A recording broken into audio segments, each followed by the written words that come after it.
Nagpabaha ang Bagyong Luis sa Pangasinan at iba pang bahagi ng Luzon. Naglabas ng babala ang ilang lokal na opisyal dahil sa pagtaas ng level ng tubig sa mga dam at ilog. Saksi, si Sandy Salvacio ng GMA Regional TV. Umaalon ang baha sa pagdaan ng mga sasakyan sa ilang kalsada sa Dagupan City. Ang motorsiklong ito tumirik sa gitna ng Tapwak Road. Apektado rin ng bahang dulot ng Bagyong Luis at high tide ang mahigit 50 bahay sa Barangay Poblacion Oeste. Umapaw na rin kasi ang kalapit na creek. Ang binaba po yung sa may area ng Karanan Creek, Sitio Macareo, damag na po umuulan. Talagang hindi pa rin nagsusubside yung tubig. Pinaharin ang bahagi ng Dagupan Kalasyaw Road at iba pang kalsada sa bayan ng Kalasyaw. Patuloy ang pagbabantay sa mabababang lugar, kabilang ang Barangay Lasip, kung saan umaabot hanggang lampas tao ang antas ng baha sa tuwing umaapaw ang Marusay River. Dati lubog to lubog kami dito. Lubog ako dito. Malalim po. Sa ngayon, mahigit isang talampakang mas mataas na sa normal na level ang tubig sa ilog. Tuloy ang coordination natin down to our barangay levels at nag-suspend na din po ng classes all levels in both public and private sa bayan ng Kalasyaw.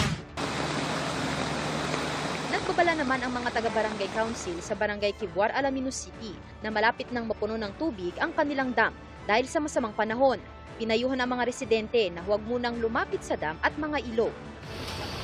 Wala ring choice ang ilang taga-Muñoz, Nueva Ecija kundi suungin ang baha sa ilang kalsada. Tumaas rin ang tubig sa spillway sa barangay Janet sa Tipakulaw, Aurora, kaya hindi muna makadaan ang maliliit na sasakyan. Gumuho naman ang lupa sa bahagi ng barangay Dinadjawan kaya isang lane lang muna ang pwedeng daanan. May natumba ring poste ng internet. Gumuho rin ang bahagi ng Baguio Bontoc Road sa Atok Benguet. Nagpapatuloy ang clearing operations. Humambalang naman ang isang malaking bato sa bahagi ng Banawe, Hunduan, Benguet boundary sa Hunduan, Ifugao. Pinalilinis na ng DPWH ang kalsada pero isang lane lang muna ang pwedeng daanan. Dahil pa rin sa malalakas na ulan, lubog na sa tubig ang bahagi ng Maluno Overflow Bridge sa Benito Soliven, Isabela. Ganon din ang Guca Bridge sa bayan ng Etiague na bawal din munang daanan. Ayon sa Mines and Geosciences Bureau Cagayan Valley, 608 na barangay sa buong Region 2 ang mahigpit na binabantayan dahil sa panganib ng pagbaha at landslide.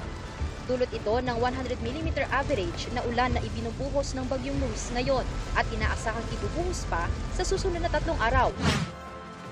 Gumuho rin ang bahagi ng bundok sa Adams, Ilocos Norte. Pinag-iingat ang mga residente dahil malambot na ang lupa.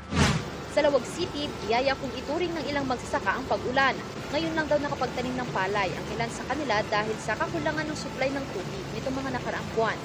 Isang mangingisda naman ang sinagip ng mga tauhan ng Philippine Coast Guard matapos bahagyang lumubog ang kanyang bangka sa dagat sa Hagna, Bohol.